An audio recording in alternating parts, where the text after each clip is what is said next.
Today we're going to be talking about a topic that I am constantly trying to educate parents on because they're always experiencing it and most of the time not handling it in the correct way, and this is your child's use of noise. Welcome to the ADHD Guys podcast with Mike McLeod of Grow Now ADHD and Ryan Wexelblatt of ADHD Dude. Learn about parenting kids with ADHD from two male licensed professionals who specialize in ADHD and executive functions. No fluffy parenting advice, only practical information that will help you help your child. Why don't you explain to everybody, when we talk about noise, what that means? So this is something that pretty much all kids are pretty good at, especially kids with ADHD and executive functioning challenges. So noise is their use of overall language, complaining, negative talk towards their choice to avoid a non-preferred topic or to avoid something they don't want to do. It's their overall use of negative language, negative complaining that draws parents in to respond to them because they feel like they're anxious or upset or have really negative feelings that parents have to respond to. But it's really just kids' use of noise. I always explain it as arguing or complaining or negative talk just for the sake of arguing, complaining, or negative talk. That's my short version of it. Yeah. And all kids do it. You know, this is something that parents have to understand. This is something that all kids do because that's what kids are supposed to do. Kids are supposed to test limits. They're supposed to complain. They're supposed to whine. You know, kids want to do kid things, but the appropriate thing to do based on research is to give them chores and homework and all these different things that they don't want to do and non-screen-based tasks. So they will complain. They will be upset. Kids will complain about school, will complain about homework, will complain about their teachers. But if your child has ADHD, you can pretty much multiply that complaining times 15. And that's going to be the ADHD child. So, Mike, one of the things I always explain to parents is, kids with ADHD have a propensity to make noise, maybe more than kids without ADHD, because when faced with having to do a non-preferred task, they lack the resiliency often to get through these non-preferred tasks, or they don't have an understanding of how long the task will take because of their difficulty with sensing the passage of time. And for many of them, they learn that the more noise I make, the more undivided attention or emotional reactivity I get from my parents. Exactly. So a lot of what social media is teaching parents is that when kids are using noise, they're looking for connection. They're looking for a response. We have to be very careful about their anxiety levels or their trauma levels or their negative feelings about themselves or negative self-image. So when you hear noise, you have to respond to it or it could hurt your child. And Mike, can I share a comment I just got on one of my videos the other day? This parent said, my son tends to, get emotionally dysregulated easily. And whenever he does, I validate his feelings and I reflect back to him how he's feeling and so on. And basically what she's saying is when he makes noise, I constantly respond to his noise with trying to make him feel better. And then she said, and then he, escalates and then gets into hitting, and what I had to explain to her is, right, when you respond to noise, right, with your undivided attention or, in some cases, emotional reactivity, that's going to often exacerbate things. And then noise goes from noise to emotional dysregulation, and in this case, physical aggression. But the thing, Mike, I wanted to just mention about your point was that so many parents have been led to believe that anytime your kid expresses any kind of, displeasure with anything or doesn't want to do anything, right, you have to jump in and validate their feelings and empathize, right, and so on. And really what that has taught parents is to reinforce, right, this negative language with attention constantly. Exactly. Noise might be the number one strategy technique that these kids use. So what I always try to teach parents is that kids simply do what works. Because when you're teaching parents first about noise, emotional manipulation, those things like that, their first instinct is, oh, are you saying my son has no empathy? Are you saying he's a bad kid? They instantly rush to these because these phrases have negative connotations to it. It's hard to hear these harsh words associated with your child. But it's very important to realize kids simply do what works. So if a kid learns that they could use noise and be negative and complain during homework time to avoid actually having to do the homework, or use noise to get more attention so they can get more screen time, or use noise so they can be left alone when they want to be in their room with their phone, they're going to do it because it's working. Right. Like, I want to touch on something you just said before.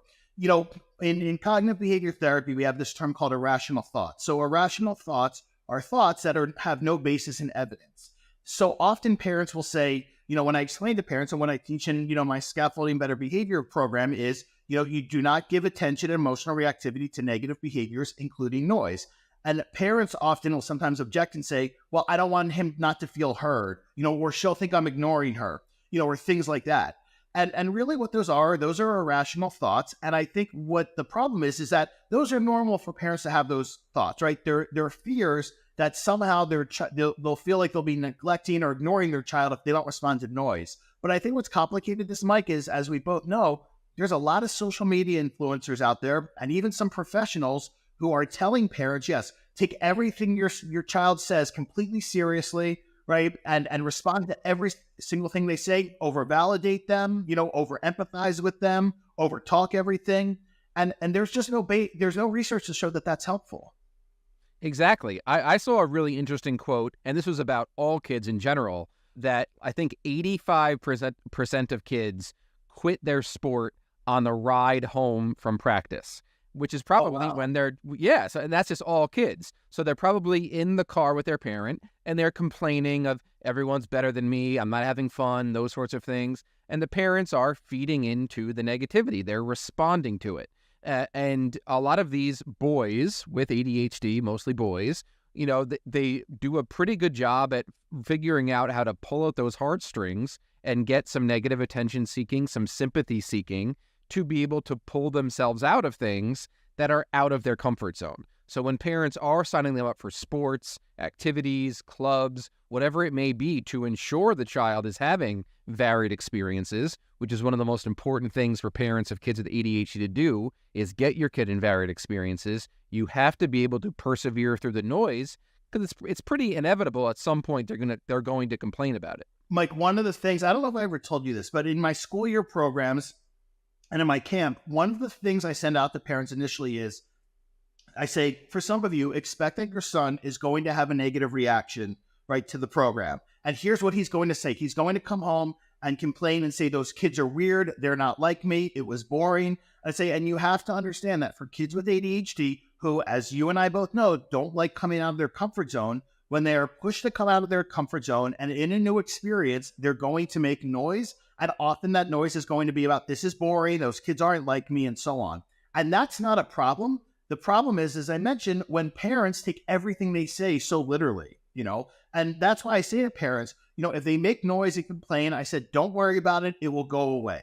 Okay. And what's most important is you don't let them escape something that's uncomfortable, because if you do, then you're sending them the message, right? Anytime there's temporary discomfort, I will rescue you and let you avoid it.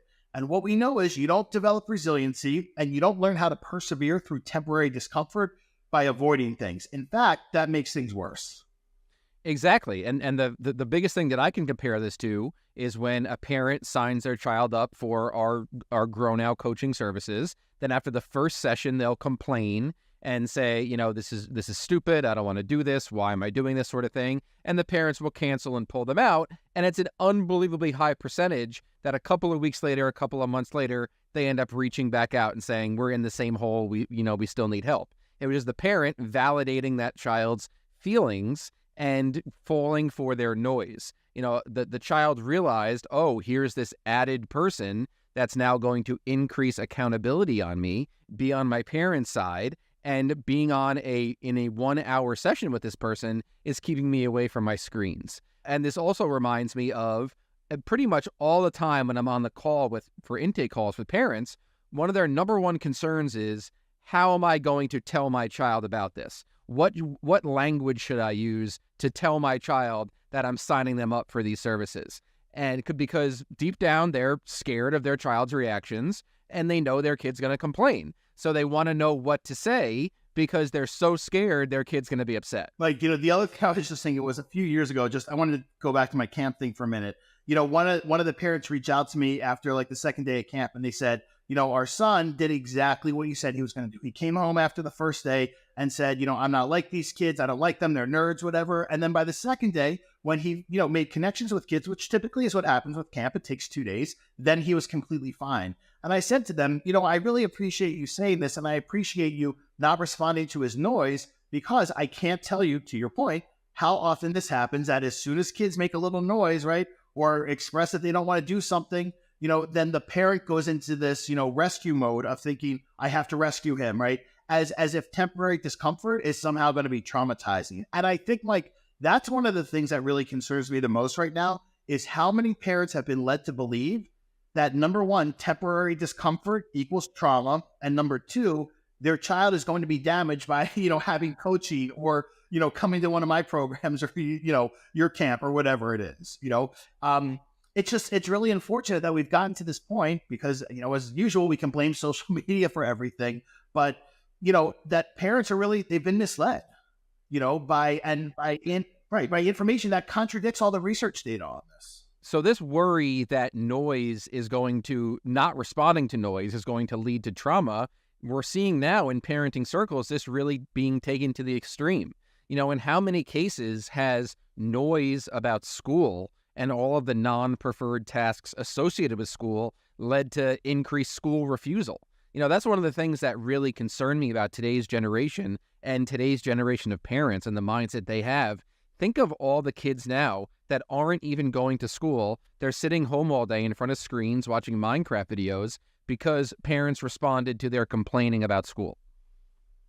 It's frightening. It really is. Frightening. Yeah. Yeah. And Mike, even if we take this down a notch and say, the amount of parents that say, well, I don't want them not to feel heard, because your child disagrees with you or because your child doesn't want to do something you're requiring them to do, that doesn't mean that they don't feel heard, because I am sure you're listening to them. But I think, Mike, we also have to talk about, and this is something that I teach, that noise can easily, or I should say it this way, noise easily leads to emotional manipulation. So why don't you talk a little bit about, number one, what that means, and two, what it looks like? Absolutely. So as a child is successful with their noise, because once again, kids do what works. So once their negative talk, their complaining, their, outward use of negative language reaches a level of pretty unprecedented success, they're having lots of success with it now, it's now going to lead to more significant strategies this child is going to utilize to maintain a sense of control over their parents and their life. And then it pretty much goes from noise to emotional manipulation, where the child is now using specific language to purposefully make their parents feel a certain type of way about them. Of, oh, my child is sad, my child is anxious, my child has social anxiety, those sorts of things, or lots of anxiety towards school or sports or whatever. So I need to, give him more of what makes him happy, which is the screens and the downtime and things like that. Or he's masking all day at school. Let's allow him to come home and be on screens. That the success with noise leads to higher levels of emotional manipulation, which many, many parents fall for. Mike, let's give some examples of common things we hear kids say when noise isn't working for them, than to emotionally manipulate their parents. But I think, Mike, before that, we have to address something. We've both had comments on social media where people say kids can't manipulate, and all the time. Go ahead. All the time. Yeah. And a really popular thing I always see on social media is there are no bad kids, just bad feelings, or something to that sense. I've seen so many pages just reframe that, repost that, put it in beautiful writing, put it to music and post it, and it gets 1,000 shares. We're not saying your kids are bad. Kids like, I believe you had a great quote one time that was like, kids with ADHD don't wake up and say, oh, I'm going to piss off my parents today. Right? Yeah. So that's exactly it. Like, they're not doing it. Like, they're not sitting there and plotting out malicious ways to attack people. They're just doing what works. These are kids where their entire lives are their parents' school, and, they have small little things to do. They don't have all these different responsibilities that adults do. They're just learning to control situations because they're still learning about life. They're still children. They still have underdeveloped brains. So no one is attacking your child. No one's attacking their character. ADHD is not a character flaw. We don't have to keep saying this and repeating it just for public relation purposes. It's pretty obvious that we're at this point. We're not attacking people, but this is what kids do. And neurotypical kids do this also, but ADHD kids will do it to the extreme. Absolutely. And Mike, I think the other thing for people to understand is when we talk about emotional manipulation, there's nothing vindictive in that. As Mike was saying, it's a way for them to try to avoid temporary discomfort or fear of the unknown or their lack of resiliency to get through something that is difficult or not interesting to them. That's all. There is no bad intention behind it. I think Mike, exactly. Yeah. And you being the parent and you pushing your child into those experiences, social media is very big on reframing things. How about we reframe this a little bit? Your child's complaining, your child's noise that you're pushing them out of their comfort zone is probably a sign that you're doing something right. So if they're complaining about that you sign them up for a sport or an activity or sign them up at the YMCA or something that gets them out of the house and moving and exercising away from screens, that complaining, let's reframe that from, oh, they're anxious, they're traumatized, they're this, they're that. Let's change that now to, hey, I'm doing my role as a parent. I'm following research-based authoritative parenting, and I'm giving them varied experiences that are going to prepare them for real life. Mike, before we get into how parents should deal with noise and give them some actionable strategies, let's give some specific examples because we know of how our audience loves examples of what, this emotional manipulation often sounds like. So some of the things I typically hear is, you don't care about me. You don't love me. If you cared about me, you wouldn't make me do this, right? Or you're not listening to me. That's a big one that really works well on mothers. You're not listening to me. Yeah, and another really big one is comparing you to other parents. So you're the meanest parent. You're the meanest parent out of all my friends. None of my friends have screen time limits. None of my friends have their phones taken away or parental controls on their phone. You're the meanest parent in the whole world. I can't believe you're doing this. You doing this to me is making me lose friends. You doing this to me is getting me bullied. All those sorts of things about comparing you to other people and blaming you for specific experiences in life. Right. And we can go on. You hate me, or, you love my brother more than me. There's many. Yeah. Nonsense. All nonsense. Yeah. All right. So let's talk about how should parents deal with noise. So number one is you don't give attention and emotional reactivity to noise. And let me clarify, because people get really confused about this. That doesn't mean you need to ignore your child. Rather, it means you don't respond to the noise. So for instance, if your child says, I'm not going, don't give that a response. Or, that's stupid, I'm not doing that, don't give it a response. Whatever the noise is, it doesn't require a response. Even if your child goes from noise to emotional manipulation and says, well, if you cared about me, you would respond to me. Okay, which is what my son used to do, by the way, right? It doesn't need a response. Exactly. And another great example of noise is I was talking to a parent on the phone the other day, and of course this mom falls into the same trap many parents do of you find yourself basically being their homework secretary every day after school, sitting with them and micromanaging their homework. So this mom was telling me a story of sitting with her son trying to help him with homework. And the homework was hard and challenging, so the son started using noise. And he was saying, I don't need school. I don't need homework. I'm going to start my own business and I'm going to make a ton of money. And I'm going to start my own business. I'm going to make a lot of money and I'm not going to need school. I'm not going to need teachers. I'm not going to need homework. And the mom, instead of just not responding, said, oh yeah, what are you going to do? How are you going to make money? How are you going to start up? Where are you going to go? What's your invention going to be? How are you going to get a patent? How are you going to get a copyright? Just throwing so much information at this child, so much language and attention to their noise. It eventually got to the point where the child couldn't think of what else to say and just got up and ran out of the house and started having escape behavior. So it made it worse. So sometimes responding to noise, not only internally makes it worse because you're teaching the child this noise works. Sometimes externally, it can make them even more dysregulated. A lot of the times it makes them more dysregulated. Right. Yeah. And that's, I think, that speaks to, we should do a whole episode about this, about how parents often unintentionally, right, cause emotional dysregulation because they won't stop talking. Exactly. Which is very tied to this topic. Yeah. But maybe that's another episode. So, Okay, so aside from not giving attention to the noise or not giving it emotional reactivity, and that includes, validation and over empathy, like, why don't you give an example of how a parent can respond to noise in a very simple way that's not over validating or over empathizing with the kid? Yep. Like, So give of a course, what you give a always specific yeah. example. Yeah. Exactly. So let's say the child is complaining about homework or complaining about, a sport coming up or an activity, and they're using lots of negative language and things like that. And you can just very quickly say to them, I can see you're upset. I can see you're anxious about this, whatever. One quick, simple sentence acknowledging and validating their feelings. I see your blank, and fill it in with the feeling. This is an expectation and not a choice. Please come to me when you are ready and prepared to go. And you walk away. Or I would say, and come, why don't you take some, or, if they're really getting dysregulated, I would say take some time for your brain to calm down and then come to me when you're ready.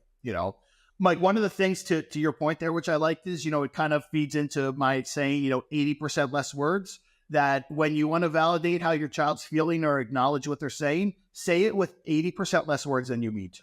Absolutely. Less language is always better. And another great thing that I've heard from you is using the word stuck.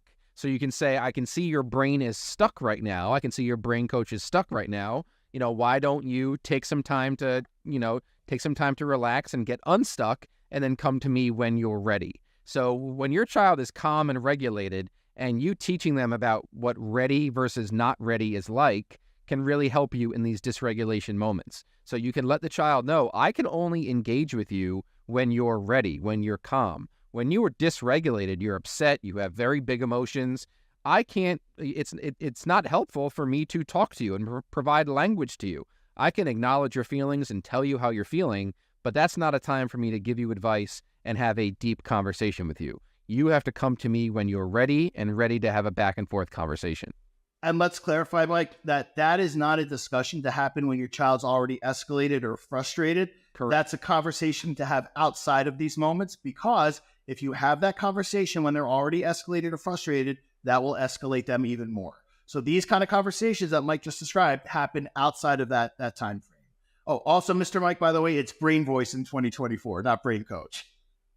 Brain Voice? Yes, yeah. Well, because you know why? Actually, because I switch it to Brain Voice because if we want to help make them more aware of their internal dialogue, I think Brain Voice is a little more accurate than Brain Coach. Wow. Okay. Yeah. Yes. Yeah. That's gonna take some time. That's gonna take some time to get used to. I've been saying Brain Coach for a long time. So Yeah, they're both great. Yeah, Brain Coach is a really cool term for verbal working memory, which is the self-directed talk, which these kids are lacking. So they're lacking an internal system of checks and balances to give them the resiliency to persevere through non-preferred tasks. And that's exactly what's happening here. So things that seem difficult, they are going to complain about. And it is your role as the parent to not let that complaining win, to have a child that has the grit, that has the resiliency, that can persevere through non-preferred tasks that are not going to traumatize them, not going to increase their anxiety. They're going to give them skills and make them feel better about themselves than any video game ever could, any screen ever could, any validation from parents of you're so great, you're so smart ever could. Them actually doing things themselves, persevering and completing, that's what increases self-worth. Mike, I think there's one more thing we need to clarify about this, because as we know, there's many kids who see a talk therapist, despite the fact that ADHD is, talk therapy is not a recommended treatment for kids with ADHD. But one of the things I want to explain to parents is this: if your child goes to a therapist, letting them go to the therapist and just having them vent the whole time about what they're annoyed about with this kind of stuff is not helpful. And let me explain why. Because the more discussion there is around it, and the more an adult is validating them and letting them go on and on about this, the more they're going to ruminate about it, meaning the longer their brain is going to get stuck on it. Okay? So if your child goes to a therapist, well, number one, please know that what the evidence shows about, talk therapy for kids with ADHD, it's not helpful. But number two, because I know people will go regardless because this is really stuck in their head, please explain to the therapist, do not let him or her go on and on about not wanting to go to, tutoring or whatever. Please cut the conversation off, because that is really hard for therapists to do, because often, with the best of intentions, therapists come from a place of over empathy for kids and want the kid to feel heard, and they want to align with the kid. But what they're not realizing is they're actually making this worse because they're giving it so much energy and validation. Exactly. And this is what a lot of talk therapy is doing. It's teaching kids to really ruminate on these negative thoughts and giving them a lot more validation than ever needed, when a lot of the times the kids are kind of past it. Like that, they may have their talk therapy session on Wednesday and this negative experience happened on Sunday, and now they're being asked to bring it back up and talk about it. And, I was past that. I was past it. You're just asking me to talk about a negative experience too much. So, talk therapy, we have to be very careful about that, the way that it's really focusing on these negative experiences. And many of these talk therapists will over-validate the child, over-validate the negative thought and the negative, and to a point where it's teaching the child, a little too much about, these negative feelings and ways to escape them. Mike, I want to tell you a story real quick. I had a kid who used to come to my school year programs who had a propensity. He had some anxiety and he had a propensity, particularly with his mother, to be overly negative.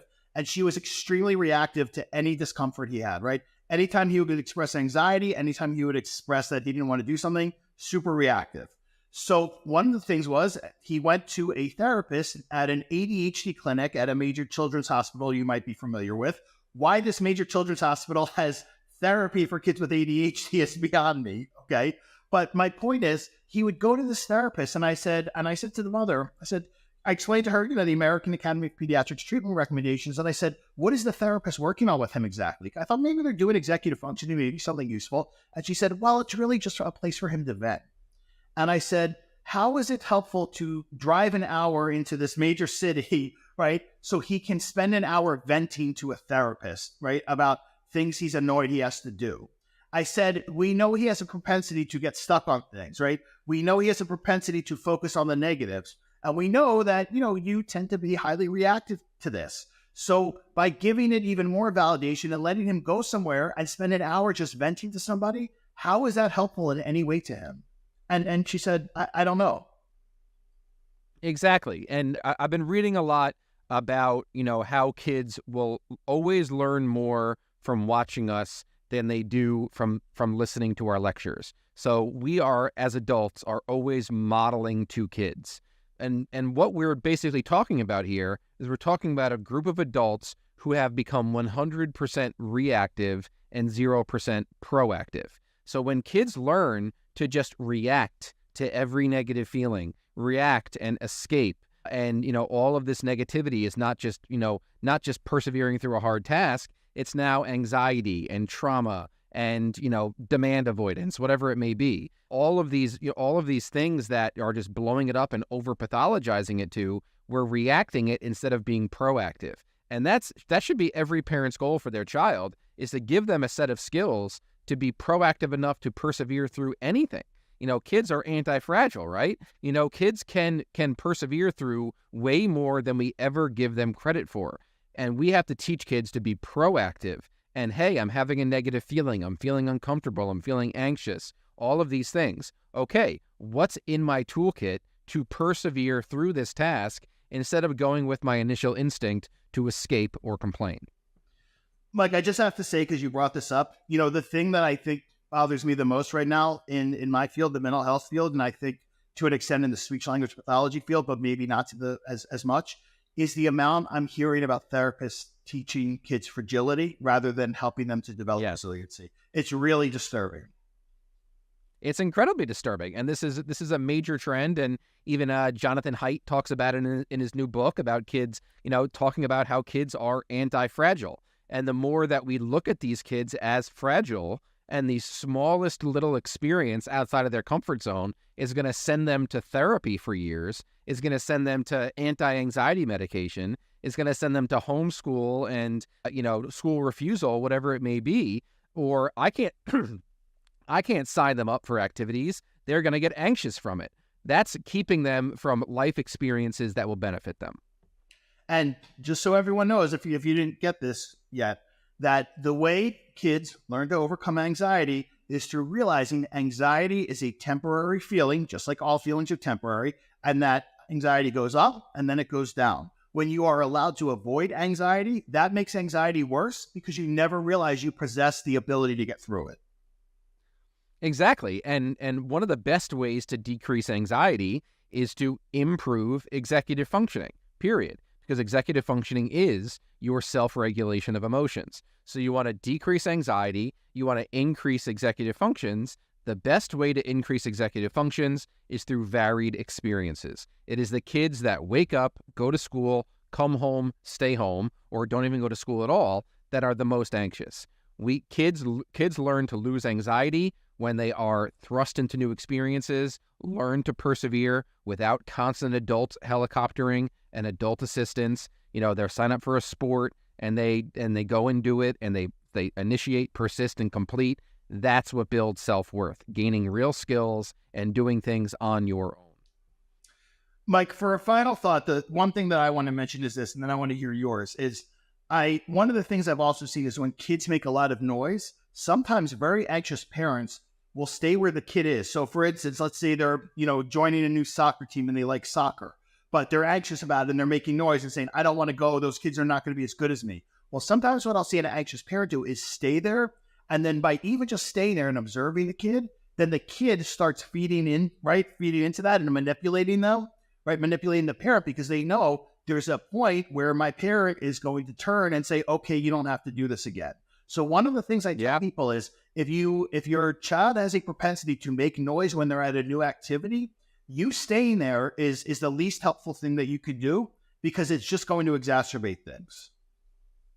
That's a great example because I can just picture it in my head now, a teen or a child with ADHD, being signed up for soccer and having lots of noise about it, and then going on the field and then seeing their parent right there on the corner of their eye. They're going to start having really negative body language and not trying so hard and starting to do things to show their parent, I don't want to do this, because at the end of the day, they don't want to be at soccer practice. They want to be at home watching Minecraft videos. So it's so incredibly important for parents to be aware of that. And you're right. You need to back off. You need to get away, drop them off, pick them up.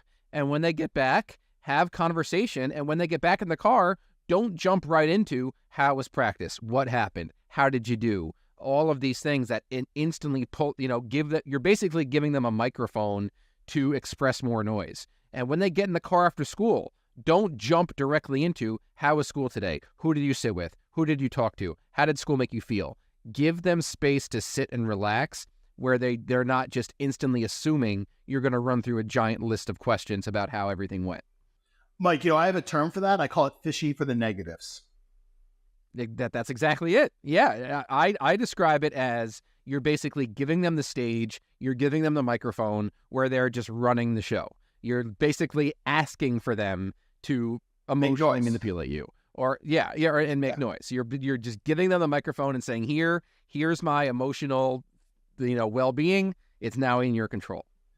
So closing thoughts, stop responding to noise. You're not going to traumatize your child. You're not going to hurt them. They're not going to be in a therapist's office 30 years from now saying, my mother was so horrible. She didn't respond when I told her that all those kids were nerds, right? They're going to be perfectly fine. Sure. As Mike said, kids are not fragile. They are anti-fragile. Exactly. And I think, just to reiterate, if your child is complaining about the things you signed them up for, if your child is complaining about homework, about school, or, the different things that, you make an expectation, like chores or things like that, as a parent, chances are you're doing something right, period. You are pushing your child out of their comfort zone, holding them to a high standard, high expectations, and expecting them to reach it. That's exactly what parents are supposed to do. So the complaining is showing that you're not being permissive. You're actually pushing them to hold themselves to a high standard. That is an excellent point to end on. Thanks for listening.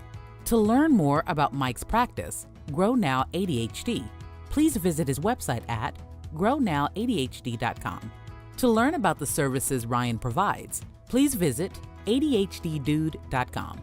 You can find Mike on Instagram at grownowADHD, and you can find Ryan at the ADHD Dude YouTube channel. The ADHD Guys podcast and content posted by either Grow Now ADHD or ADHD Dude is presented solely for general informational and educational purposes. The use of information on this podcast is not intended as a substitute for the advice of a physician, professional coach, licensed mental health professional, or other qualified professional, diagnosis, or treatment. Listeners should not disregard or delay in obtaining professional advice for any medical or mental health condition they or their child may have, and should seek the assistance of their healthcare professionals for any such conditions.